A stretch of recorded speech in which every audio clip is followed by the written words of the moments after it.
Hi, Eric. It was really nice meeting you, and thanks so much for taking the time out of your schedule to talk to me. No problem. Nice to meet you. Thank you. First things first, you're here at BSides NYC.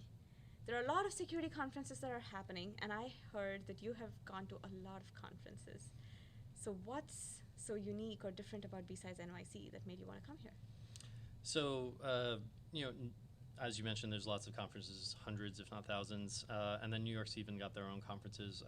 I like the mix in BSides NYC. There's a good bit of hacking, but also other security talks here. So Okay.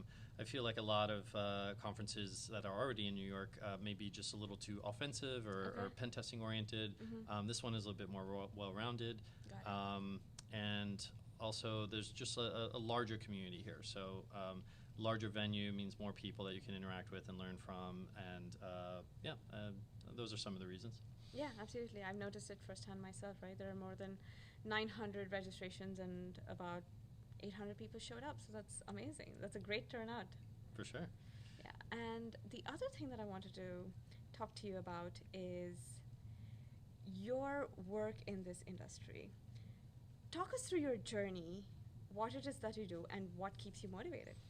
Sure. So I run a company called Include Security, and we do hacking of applications, everything from low-level kernel all the way to high-level web apps, mostly for U.S. tech companies. And my path to this is over 25 years of just like kind of starting with underground hacking and hacking contests like CTFs, and now I'm doing what I'm doing now. But what keeps me motivated in the past, like in my early career, was just this constant desire to learn and what's the next thing and what's the next thing. And every time I feel like, okay, I've learned Linux command line, like now let's learn about Linux networking, and now let's learn about this. And so there was always just this ongoing, never-ending desire to learn. It's slowed down now in my, like, you might call it mid-career.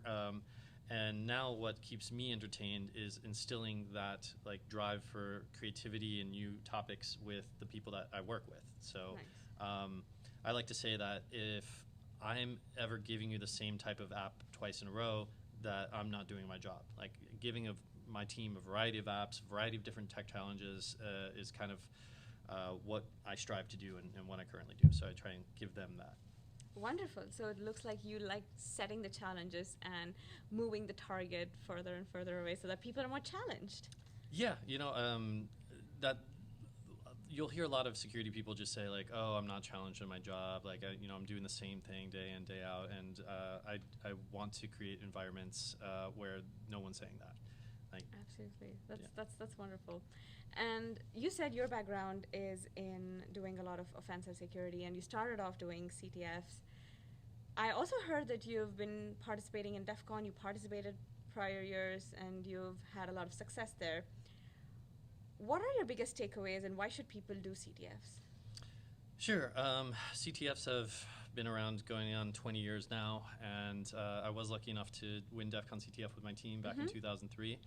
And I find that, and now there's to the point where there's so many, there's CTFs every weekend, and I find that there's now very, very high-level CTFs where it's just the best hackers in the entire world, like DEF CON CTF, and then there's more beginner-oriented CTFs, and they're more friendly, and they're just a way to get into learning new things and make it into kind of like a gamified, competitive way of learning. So it's not just, well, what's the next dry thing in a textbook I read? It's, oh, well, how can I get this flag from the challenge? And like, what do I need to learn to do that? And gamification makes learning more fun, and CTFs in security are the ultimate fun, in my opinion. Wonderful. One thing that I'm noticing in all your answers is your love for learning. And this definitely comes with a mindset. So, what really keeps you going, and what are some of the things that you've learned today? So, these days, the things that keep me going are very different from the things that kind of got me into the industry. And what got me into the industry were technical challenges. And nowadays, where I am in my career is more business challenges and management challenges are the things that are interesting to me. And you can frame them all the same way. Like, getting onto a server with a remote exploit is no different than selling into a business. It's just how you frame it and how you think about it. I love that analogy. You're doing reconnaissance. You're you're trying to figure out the same general information. Sometimes you're using social engineering. It is very much the same from the business side to the technical side. These problems can all be kind of aligned. I think that was the first part of your question. What was the second one? What did you learn today? Oh, what did I learn today? I think today I learned the most about Terraform, which is kind of like a server configuration language made by HashiCorp that's very commonly used in the cloud. And for me personally, that was kind of an area that I had not learned a lot about. So it was good to see some hands-on time to play around with that and see what some of the security problems and the ways of solving those things were. Were there other talks that you were very excited about for today? Yeah, I think the serverless hacking talk, maybe the IoT hacking talk, those were ones I was pretty excited to see. Wonderful. And for those coming to BSidesNYC, what's your suggestion to make the best use of this community here? Sure. So this is my general recommendation for any conference is pick your favorite talks and have them be no more than half the talks for the day. Okay. So if there's 8 talks presented in the day, pick your 4 favorite and make sure you go to those 4. Okay. But allow yourself flexibility to engage with people and have conversations outside of your go-to talks. So I think that's a wonderful tip because Yeah. I wish I had known that my first conference, which was Black Hat, and I was so overwhelmed with multiple tracks going around, and I wanted to attend everything. Oh, this was interesting. That was interesting. Everything was a shiny object. But then I realized that, okay, that's not sustainable. I definitely need to just focus on a few things and then network, because that's what I'm here for. In the end, that community will pay forward. And it's a weird thing to think about, but you're going to learn more from the people that you meet there than you will from any single talk. Yes. Right? So these are going to be your future mentors, your future colleagues, your future peers, and all sorts of sense of those words. I think just the interaction on the professional level and then social level. Like we're BSidesNYC, a ton of people here are local, so even if you don't work with these people, you make new friends. Absolutely. Thank you so much for sharing your insights. It was really wonderful having you here. I'll finally close with this question. And this question is, I heard that you have done a lot of consulting for TV shows. So this is like a Vogue-like episode or a Wired-like episode where they ask, what are the real things and what's not so real about it? So give us your hot take. Sure. I mean, I'm not sure it's a hot take. I could tell you how it really happens.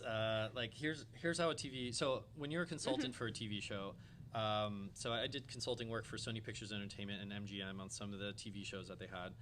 And I was specifically talking about security and technology and helping them out with that. So in Hollywood, when you're making a show or a movie, you have your script, and then the script gets notes. Everybody gets notes. The wardrobe department gets notes. The sound design team gets notes. The director gets notes. The director's cousin gets notes. Everyone gets notes. So my input is just another set of notes. Okay. And after each set of notes, there's another revision of the script. So what I needed to do is you work with the production staff, so the director and the lead writer and the writing team, those types of folks.